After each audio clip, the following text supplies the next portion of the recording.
பஷீர் அகமது,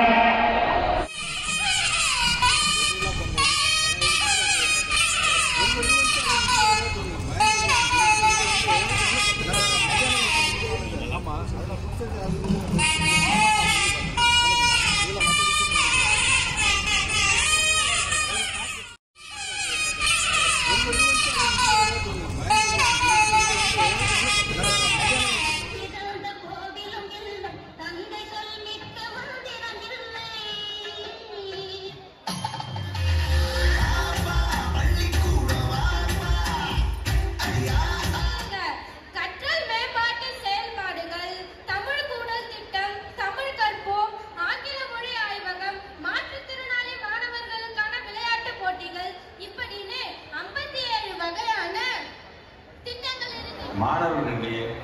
கற்றல் இடைவெளி இருந்துட்டு தான் இருக்கு. இந்த திட்டத்தின் மூலமாக அந்த குறைபாடை, அந்த இடைவெளியை குறைக்கின்ற முயற்சியில் பள்ளி கல்வித்துறை இன்றைக்கு முழுமையாக